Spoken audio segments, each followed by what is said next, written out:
Today we have Professor Getz from Duke University, who's going to talk about triple L products.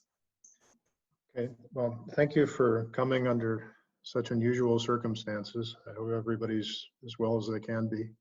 So I want to talk about triple product L functions.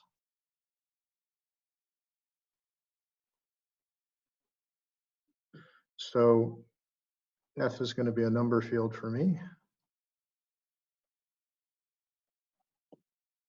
And I'm going to have pi a cuspidal automorphic representation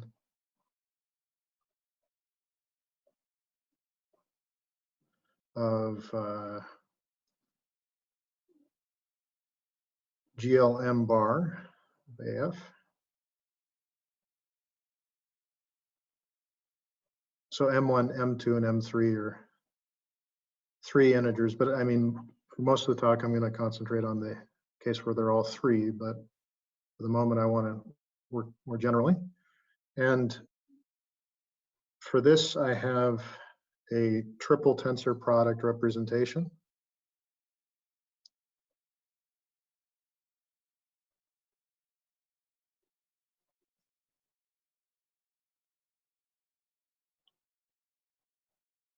And I want to talk about when I say triple product L functions, I mean the Langland's L function that is attached to this representation of the L groups and this cuspidal representation. So if we assume analytic properties of LS pi tensor cubed. So, I mean, we expect that this thing satisfies a functional equation. Its poles occur when pi1, the Rankin-Selberg product of pi1 and pi2 is isomorphic to the contragradient of pi3. If we knew all that, then we would be able to construct via converse theory, the converse theory of Cogdell and Piatetsky-Shapiro,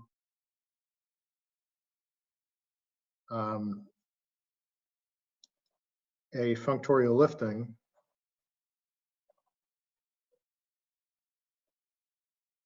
attached to what I'll call the Rankin-Selberg map, just so I don't have to have two different tensor products running around. And this is just some motivation. So in other words, if we understood everything we wanted to know, I mean, about these triple product L functions, then we'd be able to construct a functorial lifting attached to the Rankin-Selberg product, i.e. tensor products. And that would put us in a very good position to prove lots of cases of Langland's functoriality. Let me also remark that we might be able to get by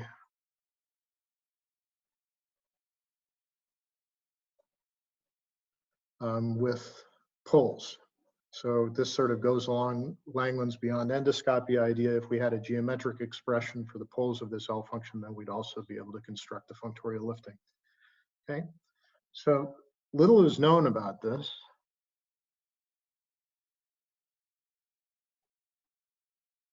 So let me just sort of record our ignorance. Each one of these cases, it's sort of hard won. So I may as well assume M1 is bigger than or equal to M2 is bigger than or equal to M3. So if I put anything for M1 and M2 and just take M1 to be equal to 1, then these L functions are already treated by the Rankin-Selberg method or the Langland-Shahidi method, whichever you'd like. For M2 equals 2 and M1 equals 2, this is, you can obtain these as consequence of work of Ramakrishnan. So he proved that the functorial lifting attached to GL2 cross GL2 exists. For 3 and 2, you have the work of Kim and Shahidi.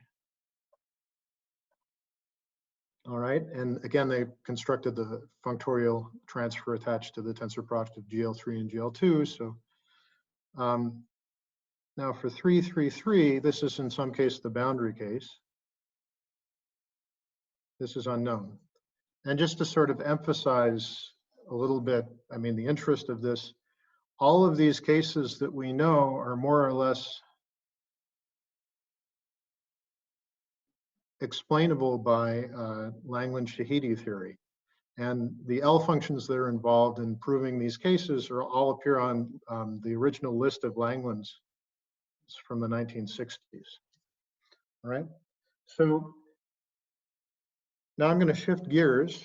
This is just some advertisement, I guess, for why we should care about triple product L functions. I'm going to shift gears and talk about an idea of that's originally due to Braverman and Kazhdan, but there are other names that are important and are attached to it.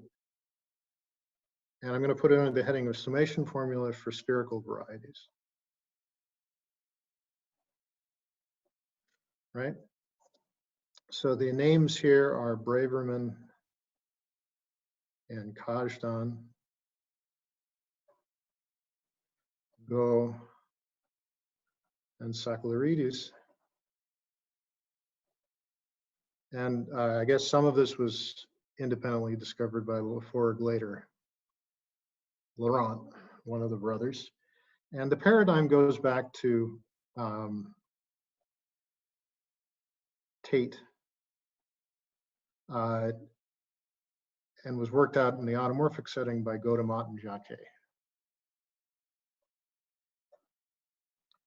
All right, so here's the paradigm. The functional equations of standard L functions on GLN are essentially equivalent to Poisson summation. All right, on what? On GLN of F. So this is little GLN, this is the Lie algebra, it's the space of n by n matrices.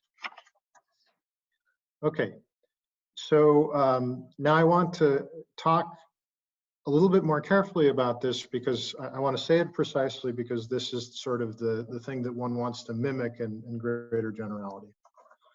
Okay, so what's happening more precisely? So you give yourself the following things. You give yourself a Schwarz space,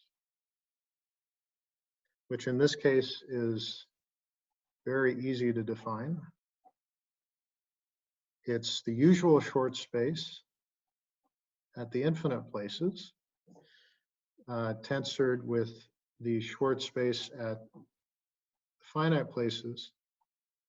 And really, I mean, all this is compactly supported in smooth functions on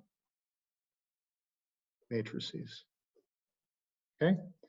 So this is one thing you need. You need a Fourier transform, which in this case is really nice. It's a very nice formula.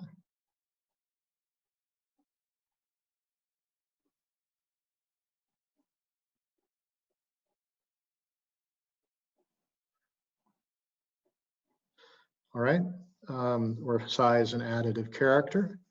You need a twisted equivariance statement. And I'm going to sort of use a shorthand for this that hopefully is apparent. So if I act by G and H in GLN, then it's the same thing, and then take the Fourier transform, it's the same thing as taking the Fourier transform first, up to a factor. Okay. So this stands for twisted equivariance. And finally, you have a Poisson summation formula.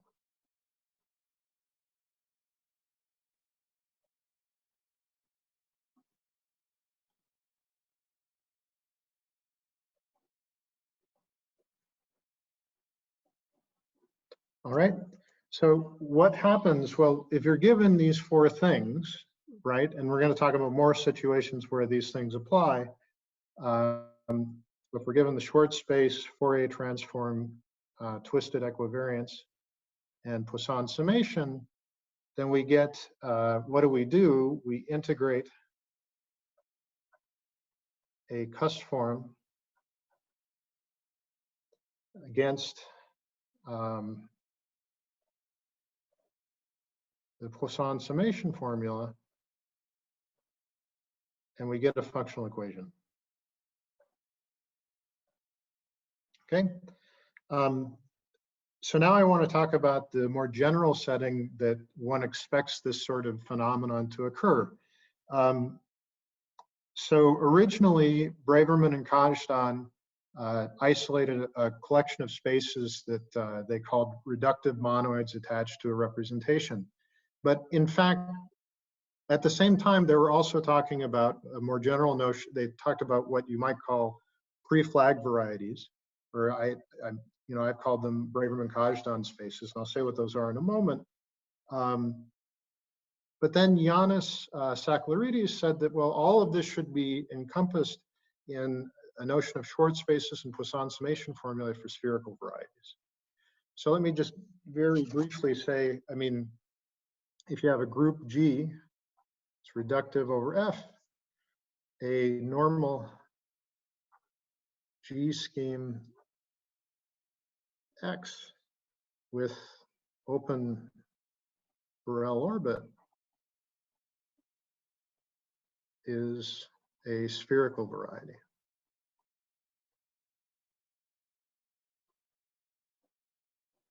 And let me just state vaguely as a conjecture, and this is not my conjecture, this is, I mean, you might give credit to Braverman-Kazhdan, Saklaridis, and Go for dealing with more of the reductive monoid case.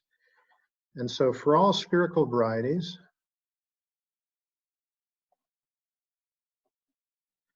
X, there exists a Schwarz space S of X AF with a Fourier transform Fx from the Schwarz space to itself, satisfying twisted equivariance and the Poisson summation formula. Okay. All right, so in the case above, you took X equals GLN, and it's the left and right action of GLN that gives you the spherical variety structure, and so it's spherical by the Bruhat decomposition. Okay, so the point of this is that if conjecture is known, we can mimic Gaudemont and Jacquet and obtain the analytic properties of many Langlands-L functions.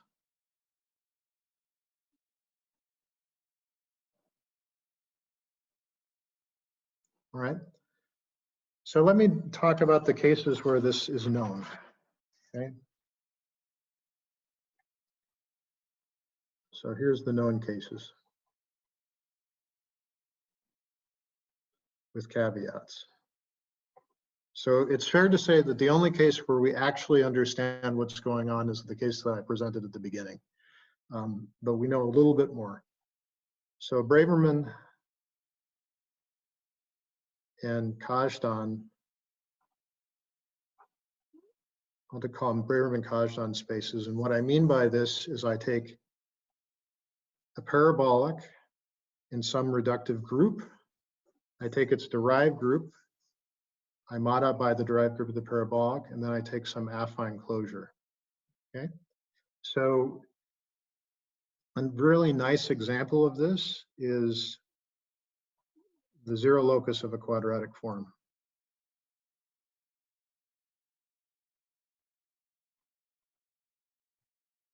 Now, of course, in automorphic land, we sort of understand that these zero loci have summation formulae, but frankly, the fact that this exists should be interesting in larger swaths of analysis, certainly in analytic number theory. And Kazhdan thinks of these things as being something that, this whole conjecture as being something that should be of interest in larger swaths of mathematics. I think he's correct with that. Another case is, oh, let me say, what is the caveat? There's restrictions on test functions. So even in this case, we don't really have a full Poisson summation formula because you have to assume that the function and its Fourier transform are supported at compactly supported smooth functions on sort of the open orbit at one place or another. So it's an interesting open question to fix that up. Triples of quadratic spaces.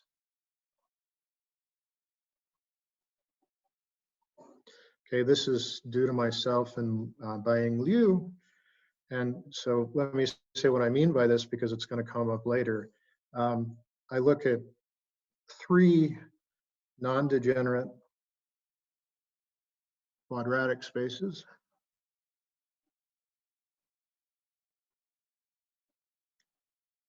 So VI and QI is the quadratic form of even dimension.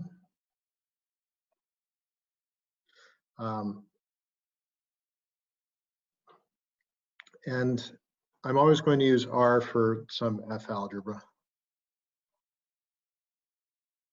And the space I want to look at is Y of R, which is the set of V1, V2, V3, and V1 cross V2 cross V3 of R, such that Q1 of V1 equals Q2 of V2 equals Q3 of V3.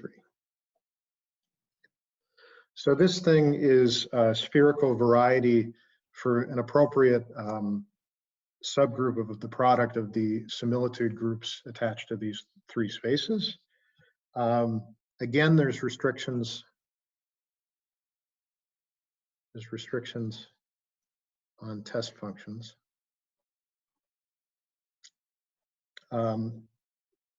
And as sort of it's a bit embarrassing. The Fourier transform in this case is only defined at the level of a correspondence. I don't really want to get into that. So there's a question about making that correspondence an actual transform. But let's say plus Fourier transform subtleties. But I'm working on removing this in joint work with my student, Chun-Chen Su. Right, and there's one other example, which is an analog where one quadratic space is replaced by a GL M3AF cusform. So you could imagine counting over some set like this, but instead of counting over the zeros of 3 quadratic forms, you put in some cusform on one of the factors and have some condition that's related to these 0 loci. And this is ongoing work of my student Pan Gu. What's the 3? Is the 3 going to do with the triple? What's the 3 going to do there? What is the 3 got? So it comes down to the Garrett's triple product representation. So, and for this, it comes down to using a Rankin-Selberg version of the L function that's attached to this Dinkin diagram. So, I mean, in the GL3 case, you're looking at the Langland-Shahidi L function that's attached to the Dinkin diagram on D4, where you delete the middle node. This is the same thing, only you delete this node. Essentially, what the proof comes down to is on these places where you have SL2, you plug in a theta function. And you integrate out and you get a summation formula. Okay. All right. So, and that's it. That's all we know. So there's a few salient features of this that I should point out. because these things are sort of, well, they behave a bit differently than you might expect. So first off, I mean, I guess this is sort of obvious. The Fourier transform is more complicated.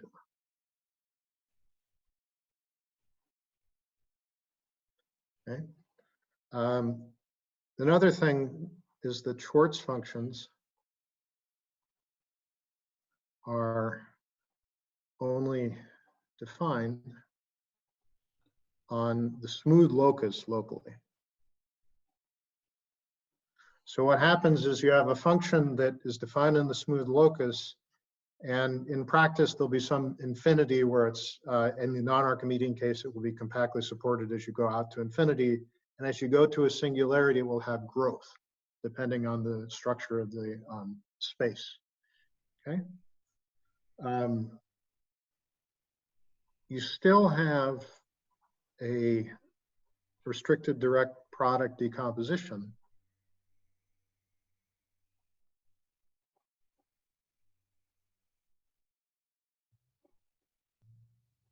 Right? And you still take, I mean, when you do a restricted direct product, you have to say what the restricted direct product is outside of finitely many places, and you call that the basic function.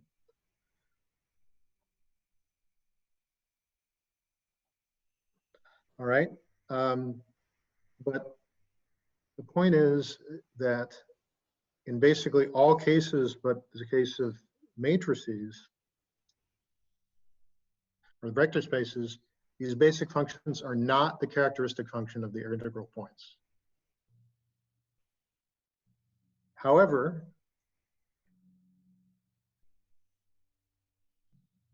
they're fixed under the Fourier transform. Their support is contained inside XOV, the integral points. And you'll always have compactly supported smooth functions on the smooth locus contained inside the Schwarz space. Okay. All right, so you always have a rich supply of test functions, but I mean, somehow this contains much more than compactly supported smooth functions. So let me explain to you a very beautiful idea that I put in the abstract of the talk that I like to think of as Braverman-Kazdan's fiber bundle method. And maybe this is something that people understood before, but I didn't understand this until David explained it to me. I didn't really. So, but let me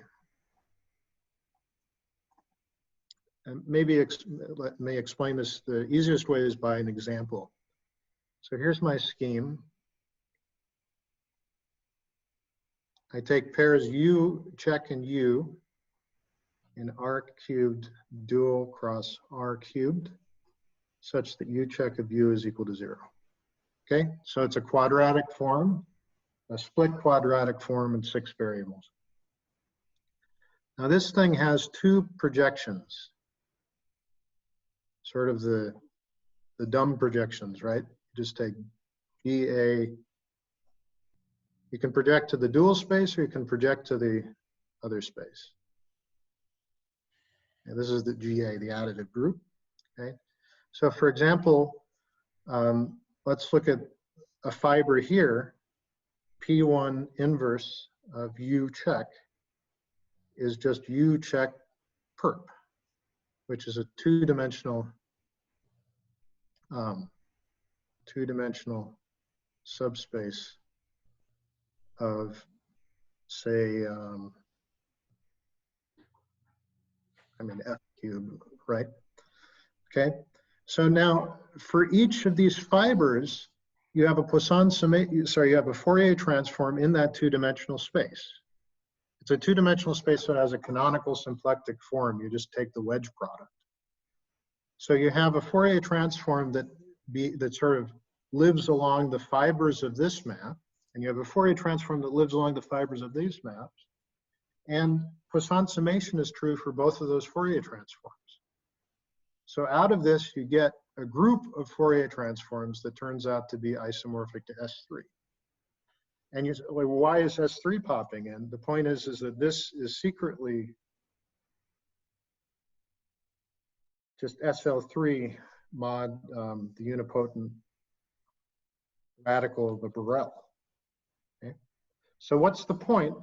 The point is that given a space, say spherical space, X, construct a fiber bundle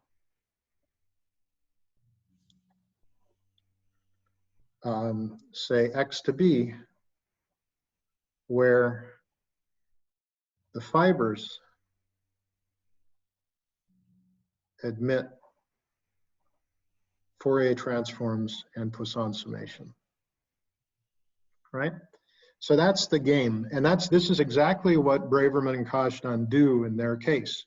So, I mean, in general, they have some reductive group and they have some parabolic subgroup, but they break it up into little pieces that are just using some SL2 triples. And they combine all of these Fourier transforms, and then that's how they get their Fourier transforms on their space, and that's how they prove Poisson summation. But it's a beautiful little thing. And maybe I can, I think I have enough time to say, well, maybe I can say a little bit more about like how you define a Schwarz space from this perspective, but maybe I'll come back to that if I have time. Okay, so now what's the game? The game is, can I use the Poisson summation formulae and Fourier transform? Sorry, that kind of idea of using a lot of smaller Poisson sums and then gluing them sounds a bit like a converse type theorem, which somehow you need transformations to show something is automorphic in the end. You need some transformations and that you building up from subgroups. It's not true. It can't be seen that way. You mentioned Laforgue. What did he do? Laforgue just had a statement where he was constructing some kernel function.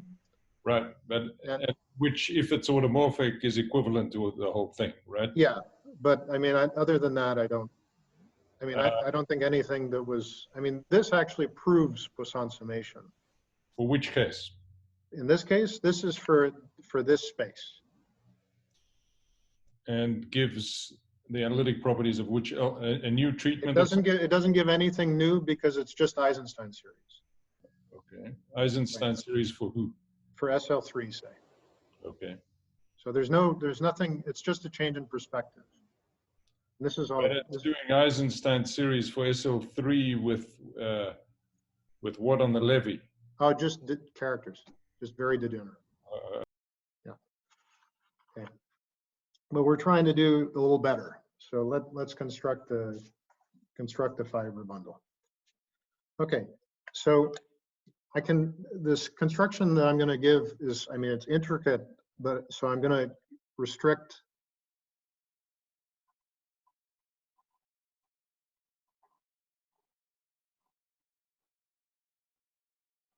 So I'm going to restrict to M1 equals M2 equals M3.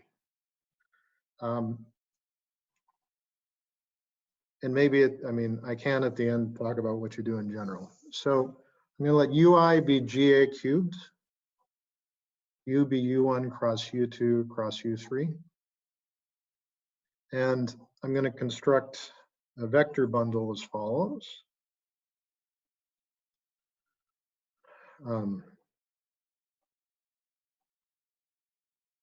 So I want things in UI check R on W check cross W check perp R cross UI R. Okay, so this is set up as follows. It's set up so that if I take the projection to the third factor here, then E3 inverse of W check is UI check on W check cross perp. Okay, so this is, for each I, this is going to be a 4-dimensional space.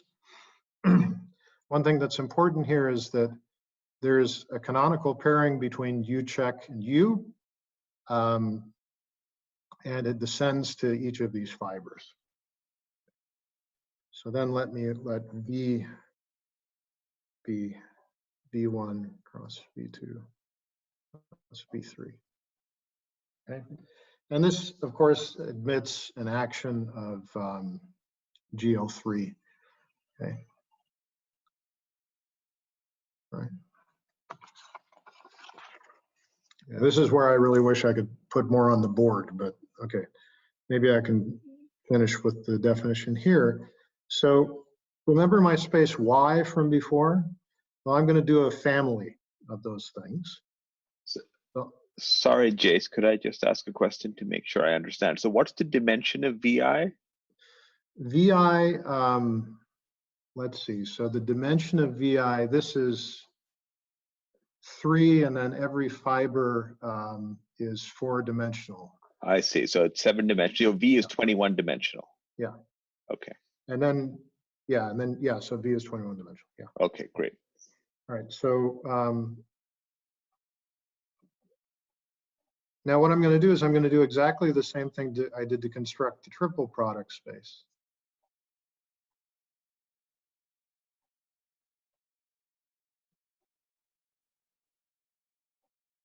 Sorry, U2.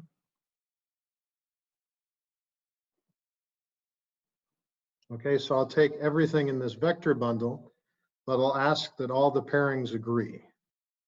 Okay. All right. So here's the theorem. Sorry, Jayce, I'm lost with the notation. Yeah. There, because each VI itself has 3 coordinates, right? Right. So the pairing is with these first 2.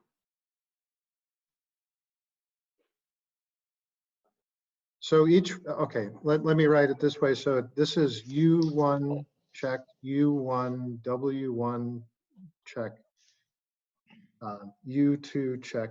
Okay. U2, Okay, got it. W2 Okay, thank check. you. Yeah. Yeah, I apologize. I don't know how to make it nicer. I wish I did. So, so then what's the, okay, so this is the problem with slides, however you do them. So, so let me define what's the fiber. So I have P3 that maps my Y down to U check. And then I can look at the fiber over W check. And this is the set of U check U in the product from I equals 1 to 3 of UI check mod WI check plus WI check perp. So U1, U1.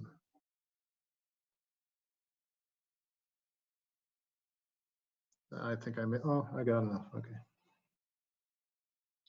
All right, so what we've done is we've constructed a family over this base, which is, I mean, this is my base. We've constructed a family of spaces, each of which has a Fourier transform and a Poisson summation formula. And so out of this, actually, it's better to work a little bit to sort of take a step back and do things a little differently. But in any case, you get, there exists a Schwarz space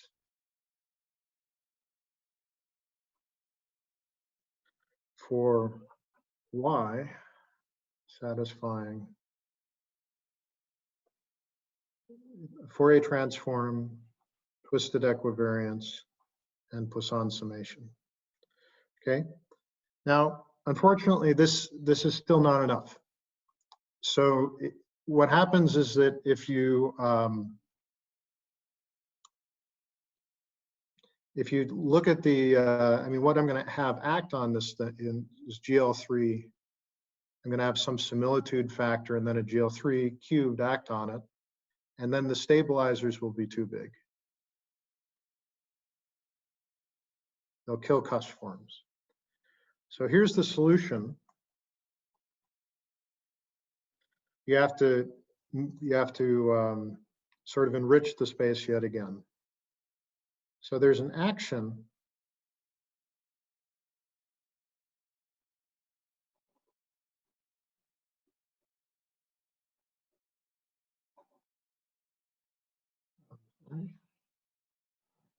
okay, and what is this action? So why is this space that I have before? I have this wedge squared thing. This is GA3 3 times.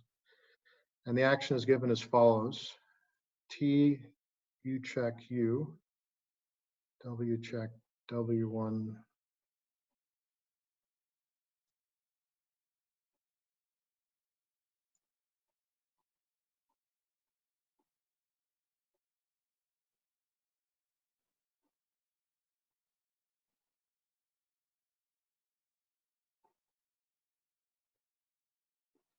Okay.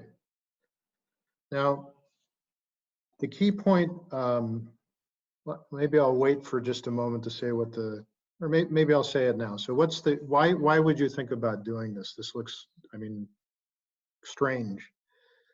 The point is that the map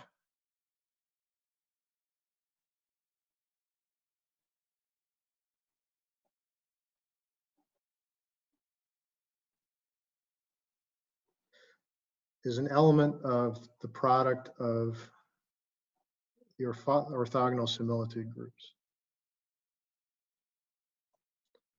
Okay, so this map preserves the space, and moreover, the Fourier transforms that I mentioned for this space Y, what's the group of symmetries of a fiber? It's that orthogonal group. And in fact, the similitude group is a group of symmetries, or GL3 is a group of symmetries on this whole space. So when I do my Fourier transforms, they're going to commute with this operation. Okay. All right, so now let me be vague about this. I mean, so quotients under additive groups are sort of nasty, but let me just put this in quotes. I mean, you can do this. This is maybe the easiest way to think about it, but I don't really want to be too precise about this. You can give a better definition of this, but basically I want to take this space and quotient out by the GA action that I just defined. Okay. So why do you want to do this? Well, here's a lemma. If I look at the action of GL3 on this thing, the generic stabilizer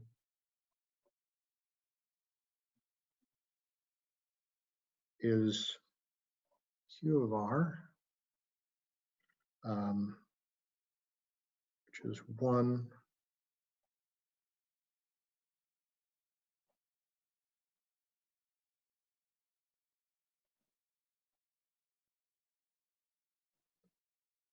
Now, I think I need to write this on the next page. This is getting too much. Okay. So let me just say that Z admits an action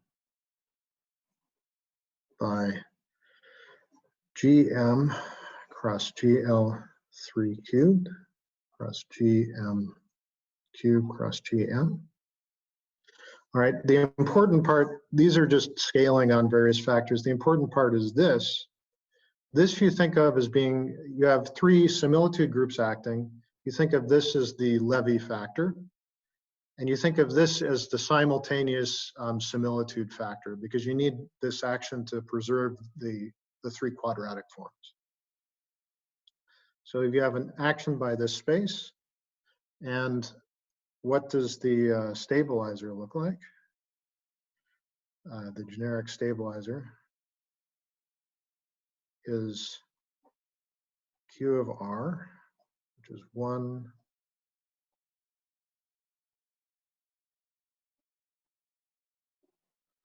or GXC or R times R cubed, R times cubed. All right, so why do I care so much about this? This, oh, sorry, there's a G here. This is spherical.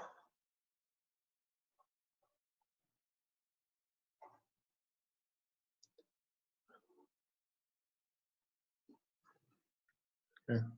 And really, I mean, I should record what the other two factors are. I missed them, PDC inverse. But the point is that this is a spherical subgroup of GL3. Okay. So now let me go back to the previous slide. So I have this space Z. I have a Schwarz space for Y. And this Schwarz space for Y has a nice Fourier transform in the action of GL3. Now, because I chose this action of GA carefully, I mean, really it's coming out of sort of a Siegel parabolic in some orthogonal group. But in any case, I chose it carefully so that it commutes with the Fourier transform that I have up here. Now, because of that, I get a Schwarz space for Z. So there exists a Schwarz space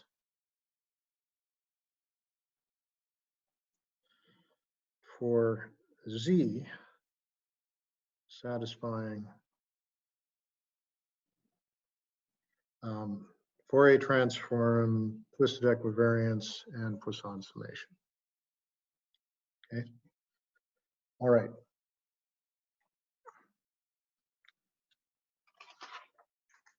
All right. So now let's construct some zeta integrals. Okay. And I mean, maybe if I, let's see, maybe if I have time, I'll write down how you write down the integral precisely, but let me just write down the symbols at this point because you can sort of imagine what you get.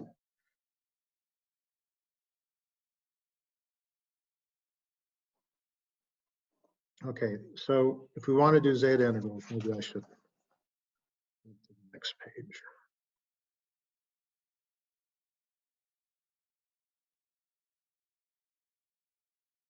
All right, so we can mimic the Godemont-Jacquet setting. So remember, I have pi1 tensor pi2 tensor pi3. This is on GL3 cross GL3 cross GL3. I have an F that lives in my Schwarz space. I have a character eta that records the similitude factor. And I need two other characters that are hanging out because I need to pick up some extra to make my group spherical, I guess. And so I can integrate integrate all this stuff together against my space, and I get some zeta integral. And so here's the theorem. And this is just, I mean, you turn the crank that you get from the idea of Godemont-Jacquet going to Tate, going to, Riemann, I guess. Suitable ranges of chi1, chi2, and omega pi. So this is the central character. I mean, I'm not assuming it's unitary, so I don't have to throw in another character. Z phi f eta admits a meromorphic continuation in eta. So if you'd like, you can think of this as just being, if you want to have an S parameter, you can think of this as just being the adelic norm to the S, and then you can say meromorphic continuation in S. And satisfies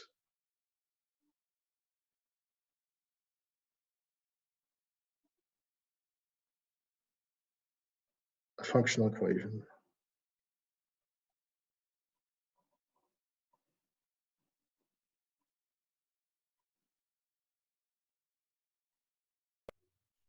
Can I ask you a basic Yeah. question? Yeah. In Tate or Haeckel, Riemann, in Tate you do it adelically, use Poisson sum on the adels. But of course, the statement is always a finite level because you put a standard test function. You were making a big deal about something not being standard. So does this have a finite level version, or is this a absolute? Yeah, it is. So it is. So you should still think about that as being finite level. Okay. Because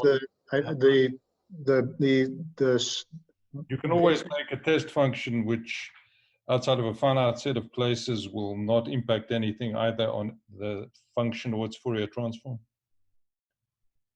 That's what I'm worried about, because I mean, so right, I mean, so for like the statement that I made earlier about, compactly supported on each side. I was a bit worried about the fact that the minute you start choosing test functions at each place, which is different,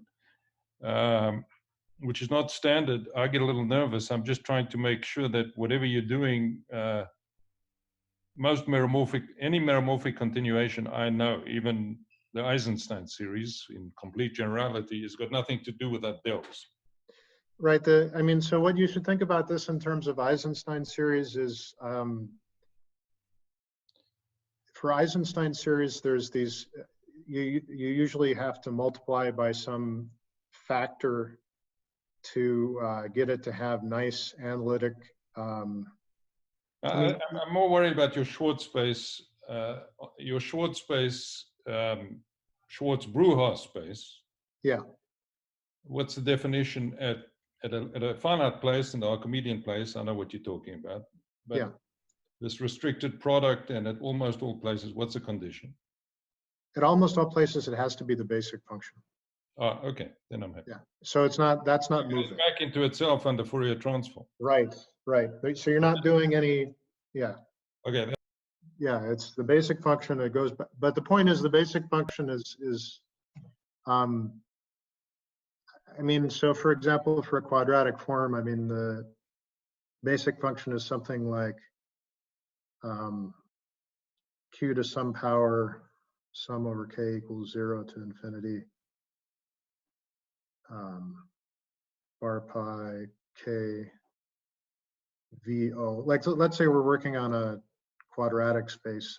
Let's say this is the vector space and this is the integral points.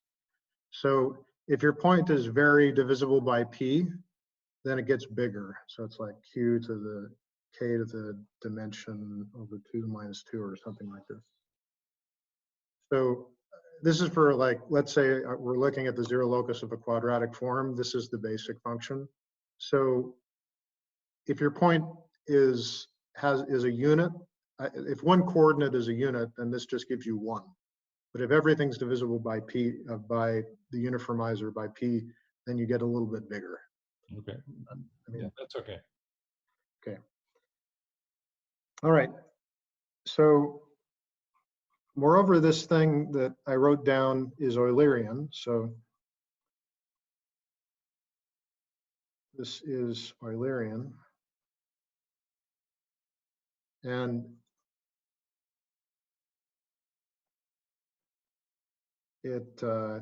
you can unfold it in terms of the Whittaker model. So I mean, maybe I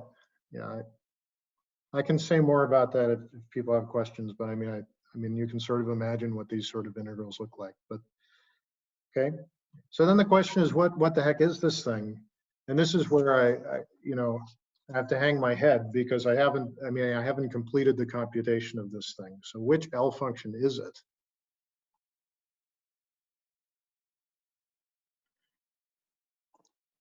So up to another question. Yeah. You got me a little confused here. So you're sort of generalizing Godin-Jacquet, you say. Yeah. And in the whole point there is you don't use Whittaker models. So what can you just go back and say why where these Whittaker functions? What are they? Right. So when you in Godin and Jacquet, Godin and Jacquet is really a theory about the spherical. I mean, you use the spherical functions, right?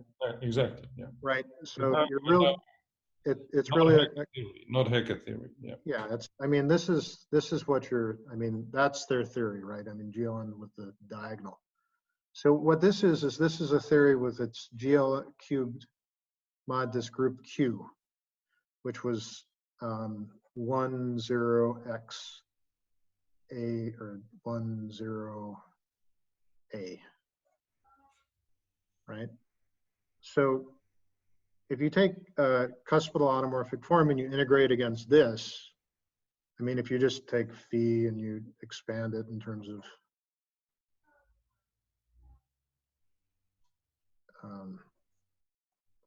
you integrate against this group, you see that it unfolds into the Whittaker model. So I guess the answer to your question is that, I mean, it's a question of which subgroup you're integrating over. Mm-hmm. So the Whittaker functions are the Piatetsky-Shapiro ones on GL3, is that? yeah, exactly the same. Yeah. So, I mean, it's just a convenient, I mean, that theory is already worked out, so, you know, one should use it. So these local, I mean, the local integrals, let me, since you asked, I can write down what, well, let me just say one point before I get into that. But so what should the L function be up to normalization? It should be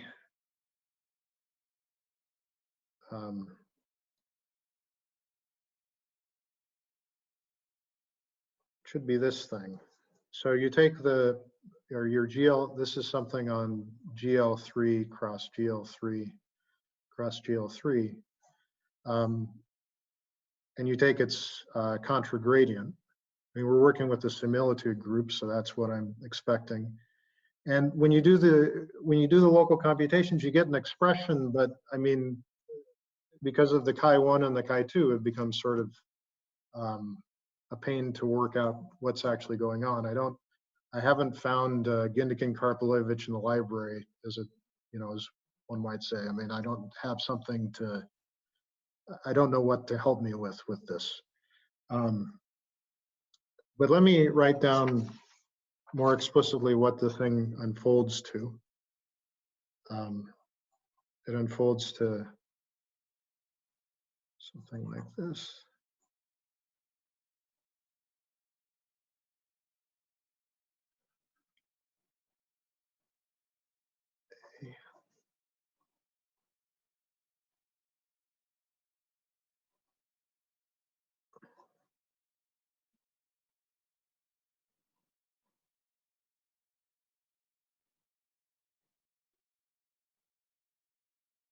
Or this is over unipotent radical of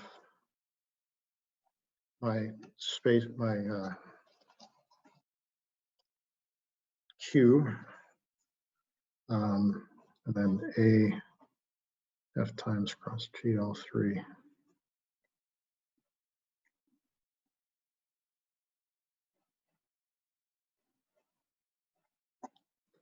Okay.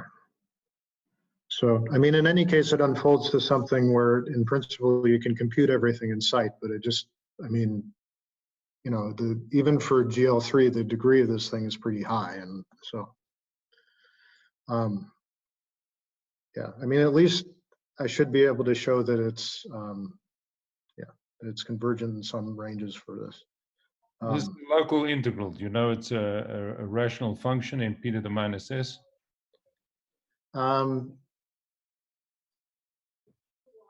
I need to check that. I think it should be possible to show that.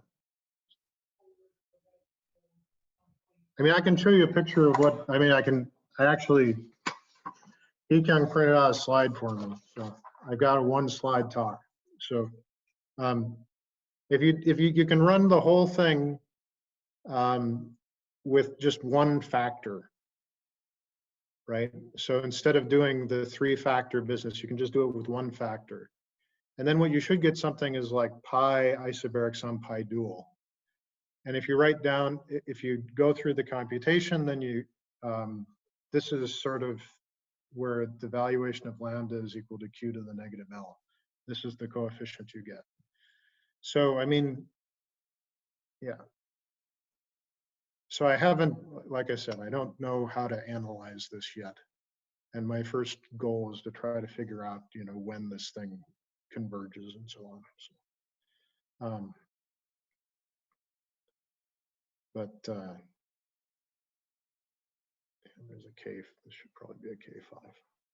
So it's not like impossible, but I mean, it's still pretty intricate.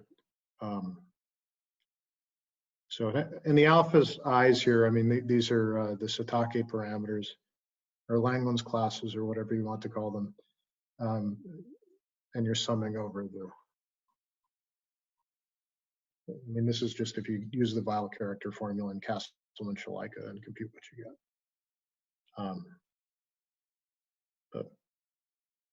So, I mean, if you look at the first few terms and you let some parameters go off to infinity, you see the L function that I mentioned before. But I mean, it's not so easy, I guess. I'm not sort of in Cauchy identity territory, I guess I should say. I mean, that was sort of the crutch for a lot of what we know about L functions came down to this Cauchy identity. So I think so. Or we do.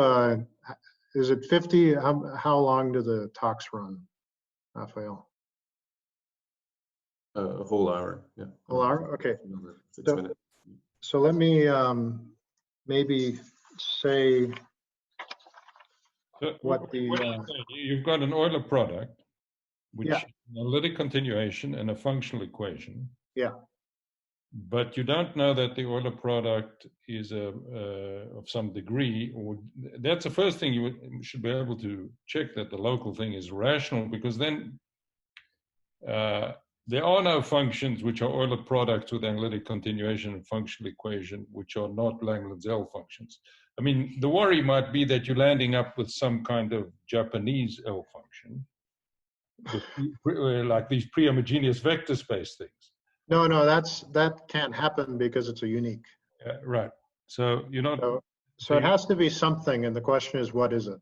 Right. I mean. Well, but unless the local factors weren't rational functions, then you would be in big trouble. So that's why I'm asking you, if they're rational functions of some degree, and the same degree at almost all places, then of course it has. But when you say rational, I mean, are you saying that at the denominator? I mean, you don't want to. It could have numerators and denominators, but it's something like a polynomial in p to the minus s over another polynomial in p to the minus s. So I've computed things that are very close to this, that are in fact. I mean, in that one factor case that I just showed you, you can see quite readily that it is a polynomial. But I haven't, I mean, you have to do. The other thing I would have been nervous is that you have something like what's called the Esterman phenomenon, or Igusa zeta function, which has a natural boundary, but you've already proven that this has got an analytic continuum. Meromorphic. Sorry, you said meromorphic, not analytic. Where are the poles? So it's this irritating thing with the summation formula that I said at the beginning, where you have to put assumptions on the functions at finitely many places. Finitely many places. Okay. Yeah. Fine. So I mean so I can't really. I mean, I'm working on it, but I can't really tell you precisely where the poles are at this point. Either you got a new beast, which I doubt, or you got what you want. That's my conjecture. Yeah. So I mean, but it looks. Yeah. I mean, it's fairly intricate. So I mean, I have to. But yeah, so maybe I'll say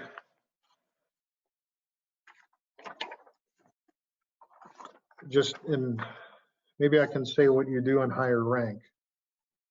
So I gave this talk, or a similar talk, at a couple of places, and people ask, well, what happens in higher rank? Because we're trained for these things to like fail as soon as you get high enough. So I think it looks okay in higher. I mean, it gets more awful in some sense, but let me just indicate what you can do. So what I mean by high rank is you want to work with GLMI instead of just GL3.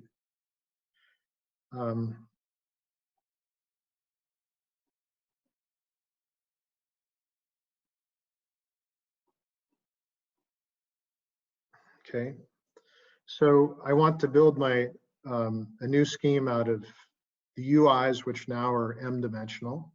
I need this space, which is the mi dimensional space dual to the mi minus 2.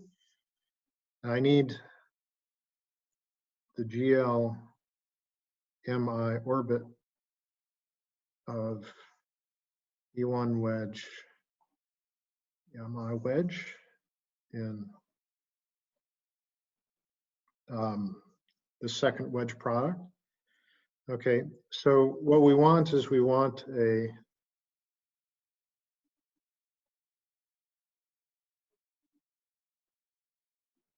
scheme under this group.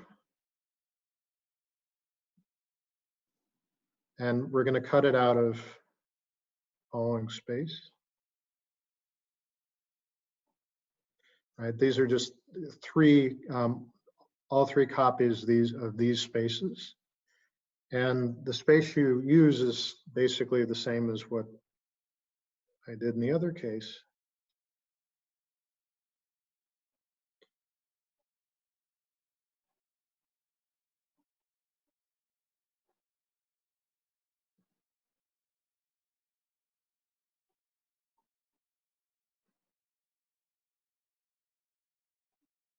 Okay, so I mean, now when I write M check here, I mean that you take, I mean, this is some space you can think about as some space of matrices, and you take the column vectors in that, and you take the perp space to the column vectors.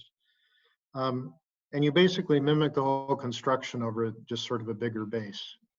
And when you do the unfold, and then you have to worry that, you know, somehow your stabilizers are going to be too big, but it turns out to work out. And you can do the same unfolding, and you get, again, integrals with I mean, you incorporate not just a cuspidal automorphic representation on GLM, but you incorporate one on GLM minus 2 as well. And so it becomes more complicated, but you can mimic the theory. So it's not something, at least at this point, it appears that it's not something that's limited to the GL3 cross GL3 cross GL3 case. So, and really and I'm over time, so I'll stop with that. And let's thank the speaker.